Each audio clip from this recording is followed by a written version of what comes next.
Encore une fois, bien-aimés dans le Seigneur, zongi liboso nabino na bandako nabino na babiro nabino Nzambe yalo na pambo na bino nyonso. Ce que na batoyo quelque part balingi bino te biso to lingi bino. Ce que na batoyo baza ko combattre bino mais biso tozo ko songa bino ko soutenir bino na makambo nyonso na mabondeli afin que Nzambe a pesa bino kimia a pesa bino esengo a confondre banguna ko balingi bulamu na bino te. Je reviens encore liboso na bino avec un thème. Nous avons déjà abordé ce thème-là une fois, mais ils ont publié était na katia YouTube, qui n'a qui peut na katia Facebook, c'est pour nous avons pensé revenir sur ce thème-là afin que l'embissama mabota mingi abana na Nzambe oyo bakolanda biso. Le thème en question est intitulé l'usage sexuel contre nature. L'usage du sexe contre nature. C'est-à-dire, tu ne peux pas utiliser le sexe dans un sens interdit. Il y a un sens qui est interdit. Il y a aussi le sens qui est autorisé. Si tu utilises ton sexe dans le sens interdit par le Seigneur, tu ne verras pas Dieu. On peut utiliser le sexe dans le lingue où il y a petit samate. Ceux qui utilisent le lingue petit sama, on commence à Nzambe. Tout le monde lingue petit sama, la carte Bible. Il y a avant que la côte na carte Bible, comprendre la pensée. Je veux parler des homosexuels, l'homosexualité. Bateau bazo ko pratiquer l'homosexualité, ba comment na Nzambe te. L'homosexualité est interdite liboso na Nzambe. Moi, dans Nzambe nyonso akoko za l'homosexualité et peki sama. Moto nyonso akosa les cette pratique, c'est l'usage contre nature oyo Bible peki sa. Tozala mokanda ya Romains, le chapitre 1er. Dans le verset 26 donc 28. Romains 1er 26 à 28. C'est pourquoi Dieu les a livrés à des pensions infâmes, car leurs femmes ont changé l'usage naturel en celui qui est contre nature. Verset 27. Et de même les hommes, abandonnant l'usage naturel de la femme, se sont enflammés dans leurs désirs les uns pour les autres, commettant homme avec homme des choses infâmes et recevant à eux-mêmes les salaires que méritent leur égarement. Le verset 28, comme ils ne se sont pas souciés de connaître Dieu, Dieu les a livrés à leur sens réprouvé pour commettre des choses indignes. Comme ils ne se sont pas souciés de connaître Dieu, Dieu les a abandonnés, Dieu les a livrés. Nous avons l'usage sexuel contre nature. Nous avons mukili esengeli mobali abala mwasi mwasi abala mobali ndenge Nzambe asala mukili esengeli mwasi avanda na mobali mobali avanda na mwasi ndenge Nzambe asala mukili le contraire eza interdit na kati ya ndeko na Nzambe esika totangi soki ozongi ne bandeli makomelo zoloba la colère de Dieu se révèle du haut du ciel contre les gens qui commettent ces choses. Moto nyonso to oyo azana kati ya ba pratique ya homosexualité akomona Nzambe te akobika te akokota bokonza likolo te epekisama esika totangi bakomelo bi que Dieu les a livrés Nzambe atiki bango na sens na bango réprouvé na sens pour commettre des choses indignes, les choses qui sont une abomination à miso Nzambe, et que les femmes ont abandonné l'usage naturel pour pas commettre l'usage contre nature. To benga bango ba lesbienne. Au monde bazo mata bazo kita mwasi na mwasi ba forma sala libala. Et peki sama ba lesbienne ba kokota lola te. Ba lesbienne ba komona Nzambe te. Pe peki sama na kata mbeko na Nzambe. Et de même les hommes aussi ont abandonné l'usage de la femme. Au lieu qu'abala mwasi azwa mwasi abanda na ye. Ye wana zo kotambo na muninga na ye mubali. Ba bengami ba pédé la pédophilie et peki sami liboso na Nzambe. yo mwana mobali okoma na niveau kozwaka moninga na yo mobali eza likambo epekisama na kati ya Bible bokomettre makambo eza infâme réprouver une abomination na miso ya Nzambe. Nzambe aboya apekisa likambo boye ke moto nyonso azokosala likambo boye. Il a abandonné les soucis de connaître Dieu. Aboyi koyeba Nzambe, aboyi kobanga Nzambe, aboyi ko servir Nzambe. Moto asali likambo boye ayeba ke kalela Nzambe eza nzela na ye. Ne pratiquez jamais l'homosexualité. Ne faites jamais ça en tant que monde dans Nzambe. Et si quelqu'un se joue mieux, abandonnez, fouillez cette pratique. Fouillez cette pratique, abandonnez cette pratique. Jamais on comme ça moninga na yo mwasi lokola mobali. Jamais on comme ça moninga na yo mobali lokola mwasi. Et peki sama na kati ya Bible. Et makambo ebele zo kosala ba mingi na kati ya ba société otovandi. Okomona un DG na kati ya société. Okomona je ne sais pas un homme élevé quelque part. Un pasteur, je ne sais pas moi qui. Pour être engagé mutu na kati ya musala, azo senga ye mutu wana, il faut aller na ba pratique oh. Lokola za mobali andima zala mwasi na ye. Lokola za mwasi andima abala moninga na ye mwasi. Makambo epekisama na kati ya Bible. Yoka Lévitique 18 verset 22. Makomé le Bible. Là nous sommes dans l'Ancien Testament. Tu ne coucheras point avec un homme comme on couche avec une femme. Jamais yo mobali okende kozwa moninga na yo mobali okoucher na ye. Epekisama. Fouillez cet homme. Fouillez cette société. Tima bango. Tikalika mwana. Abandonnez musala wana. Abandonnez mutu wana.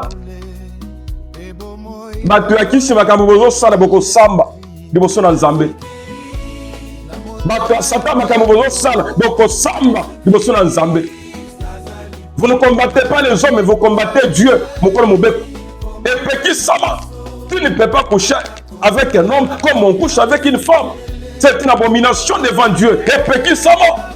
Okoti ko sali kama bongo te peki sama. Tu ne peux pas prendre un homme et coucher avec lui comme on couche avec une femme. Et petit ça dans la Bible, ne fais jamais ça. Yo mundo sali kamboyo. Yeba sait que non on semé les moissonnera aussi. Kana Nzambe et likolo na bino. Kana Nzambe et kokita likolo mutu nyonso on sali kamboyo.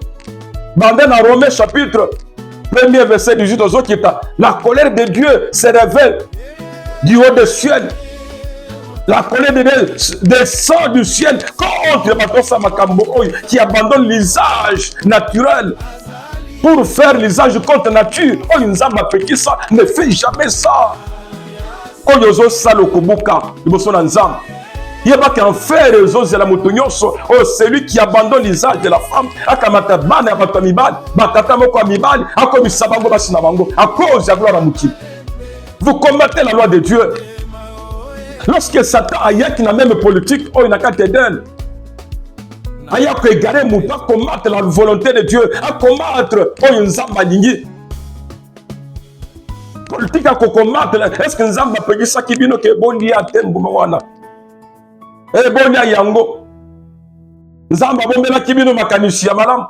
Tango bokola bokoma pe lokola banzambe. Tango bato balaki mbuma, lelo na mokili. Pasi na pasi. Lelo moi sabota na pasi. Lelo mbadi po étage de fois pasi. Satan zoko sabino. Ne faites jamais ça. Yo tant que moi na Nzamba. Yo muto na souci ya koyeba Nzamba na kati ya vie na yo. Yo muto na souci ya ko sauver vie na yo un jour. Ne couche jamais avec un homme comme on couche avec une femme. Ne faites jamais ça. Et petit ça dans la Bible. L'homosexualité est interdite. C'est un péché grave. Un péché grave. Pour corriger Nzambe, pour condamner Nzambe. Motonyo sa salaka. Cet usage, ya mobali na mobali. Aye ba etum li ferezo ko zelakai. Kanda na Nzambe ezana nzenai. Okukufa kama be au na mukini. Okokoye mabe au na mukini. Pozo combattre Nzambe mukini et non un homme. Pour te engager mutu dans la condition ndima to coucher na yo. aza mwasi te, aza mobali. Repentez-vous, repentez-vous, repentez-vous. Donnez votre vie à Dieu. Vous devez avoir les soucis à koyeba nzambe, ya komanga nzambe na kati ya vie. Nzambe azali kona Satan pour vous servir. Nzambe azali kona Satan pour vous servir. Tout ça vous met qu'on a nzambe pour te vivre sa vie. C'est une abomination. On ne couche pas avec un homme comme on couche avec une femme. Une abomination. Craignez Dieu, craignez Dieu, craignez Dieu, car vous serez jugés. Vous serez jugés. Craignez Dieu, car vous serez jugés. Lévitique 13. Si un homme couche avec un homme comme on couche avec une femme, ils ont fait tous deux une chose abominable. Ils seront punis de mort et leur sang retombera sur eux-mêmes. Tangu yo déjà yo mokonzi quelque part, yo mundel quelque part. Obi non non, pour que je puisse t'engager, il faut qu'on fasse l'usage. Ya mobali na mobali. To la na mobali na mobali. To vendre mwasi na mwasi. Pour na pesa promotion. Pour grader ya. Faut to bima to vendre mwasi na mwasi. To comme les lesbiennes, to comme ma pédé. Pratique quoi, c'est une abomination devant Dieu. Ce que vous faites là, vous voyez que vous associez à quoi il y a un zam. Quand on a un zam, vous ne quittez pas la Bible. Na musala oyo, oyo nzamba pesa yo. Oboyi koyeba ke nzamba ene mutu apesa yango kolungwa.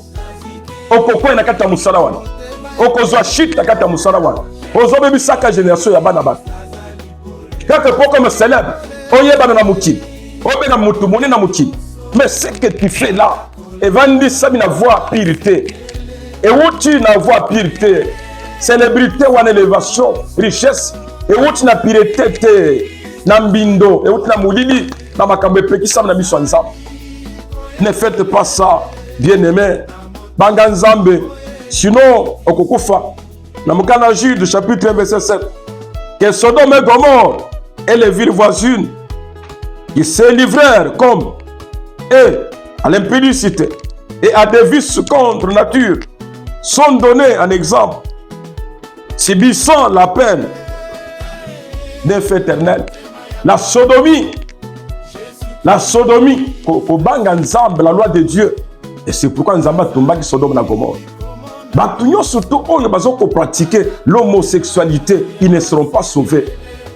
De la manière dont nzamba tomba Sodome na Gomorrhe, ndenge moko pe vi na bango kosuka bongo. Ne soyez pas les homosexuels. Ne pratiquez pas ce qui est interdit par Dieu. Les âges. Ndenge nzamba sala balaka mwasi. Soki oza mobali. Soki oza mwasi balaka mobali. Ndenge nzamba sala. Mais soki ozo sala les contraires pour les autres kutu basala ki usage na banyama. Face sangana na mbwa. Na monaki une vidéo quelque part que il y a une Congolaise quelque part, na yebite vrai ou faux. Baza ko faire accoupler na bambo na l'étranger. Kaka peut être zombongo et peki sama muta koki ko sangana na mbwate na nyamate et peki sama. Okoki ko sangana na nyamate et peki sama okomona nzambete. Abandonnez l'homosexualité.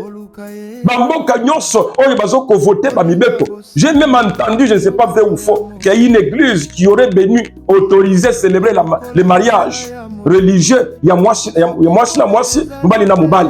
Une église entre guillemets. Ça c'est une abomination devant Dieu. Ça ce n'est pas une église qui appartient à Dieu. Une abomination. Une abomination de bosso nzambe. Et zay loko peki sama, likambe peki sama na miso nzambe. Na sukawa na mukanda ya Deutéronome 18 verset 12. Car quiconque fait ces choses, l'usage contre nature et en abomination à l'Éternel. Et c'est à cause de ces abominations que l'Éternel, ton Dieu, va chasser ces nations devant toi. Ba pays nyonso, ba mboka nyonso, oyo bazoko voter ba loi autorisant l'homosexualité, ba yeba ke bato wana bakosuka mabe, ces nations mais ces pays bakoza frapper na miso nzambe, bokonzi to bokonzi, oyo bazoko zwa pouvoir, le courage, ya ba faire voter les lois va permettre que Mouto agir entre guillemets après bango une liberté, Mouto fasse la libre, indépendant. Non, Mouto a la liberté par rapport à la loi Nzambe.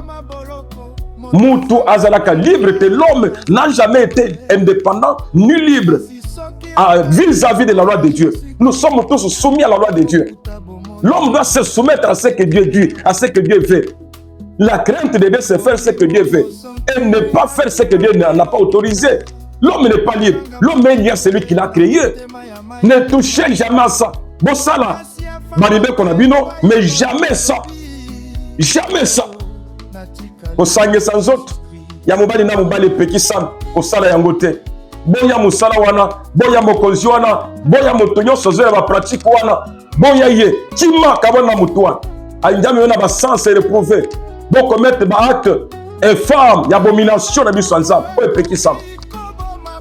Voici ce que j'avais pensé que les lots, tozonga na likambo pona kozongi sabana na nzambe na nzela et que si kanyon sokozak yo mutozoko yo kangai jamais osala usage contre nature, usage à sexe aux amwasi luka mobali, aux amobali luka mwasi, jamais mobali na mobali, jamais mwasi na mwasi, jamais mutu na nyama, soki osali bongo okomona nzambe te, okobika te. OK. Bissowana, nous sommes arrivés à notre mission. Je m'adresse, après cette exhortation, à tous ceux-là qui sont déjà dans ces pratiques, à ceux-là qui font déjà l'usage contre nature, ceux-là qui commettent l'abomination, ceux-là qui sont dans le sens réprouvé, sens interdit, commettant des choses. Oyo nzamba pekisa. Oyo bazo koyeba te comment se sauver. Oyo bakangani parce que bangisa ki bango ke soki obeto kokufa. Si vous m'écoutez partout où vous êtes, me voici, et que la voix du Seigneur te touche, et peut se makasi, yaka tokutan.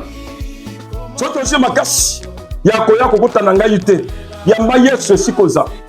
Fungula motema sikoza. Prenez courage. Écoute la voix de Christ qui t'appelle. Sors, aucun mal ne t'arrivera pas. Zom mukana kotika parce que oh yozo sal. Et peki ça n'est pas dans nzambe. Alors que je courage à kotika, nzambe oyo ndime. Nzambe oyo nali maloba na ye au travers son serviteur qui sait. Il va te protéger. Il va défendre ta cause. Aucun mal ne t'arrivera pas. Pona batunyo subasi bakangami na kati ya vie oyo. Ya mobali na mobali. À cause de Moussala, à Zobim na mokonzi na ye, na chef na ye, ma commissaire moi aussi, donc elle est tata mobimba. À cause de la célébrité, ye wana komi kodaka banyei, ye wana komi moi aussi na kata butu. Yo kanga yesu kozali zo courage bima, ya katokotan. Ya katokotan. Ndimo zo courage. Soki Moussala tika ya. Dieu va te prendre en charge. Zamba kokoyisa mutoyo amemena nzela ya abomination na miso nzamba. Bien-aimé dans le Seigneur, zoka courage ya kobima. Zoka courage ya kolunga siko kangami kobanga mbeko wana te. Kobanga maloba babangi sio wana te. Kobanga yango te parce que Jésus est le chef de toute domination. Pe milibo nyos etosa Yesu. Au nom de Jésus, nous avons ce pouvoir. Il y a comme siko kangami. Bima na kata ma pratique, il y a homosexualité. Bima na kata pratique, il y a coucher l'homme avec l'homme. Bima na kata pratique, il y a coucher femme avec femme. Bima na kata pratique, il y a coucher l'homme des femmes avec un animal. L'ungo na kata pratique quoi? Nous avons ce pouvoir. Voici le temps. Oh nous avons péché. Et si kozali, zoka courage. Ya koluka biso tokutana. Tout le monde est l'onzam. Milimwana nyose kulungwa okoza la sauver soki ozwi tante na musike sikoza zwa kaka courage oza décision omi débarrasser obima na kati ya pratique wana oyamba Yesu sikoza lokola mokonzi pe mobikisi na yo. Voici notre thème ya lelo ezali pour abandonner l'usage sexuel contre nature et pekisami na miso ya nzambe soki oza mwana na nzambe et que cette parole touche ton cœur. Que cette parole t'amène au salut. Que cette parole te donne le courage de prendre une décision pour sauver ta vie. Au cas où on bime na kata pratique oyo. Voilà le message de ce matin. Nzambe wakei kolope na se. Nzamba ndimike tokutana yo au travers etanuike kikanzamba na pambo na bino. C'était votre serviteur, le pasteur Albert Kisala, de Revue Siloé, depuis Kinshasa, la RDC que nous émettons. Que le Seigneur vous donne la paix. Bye bye.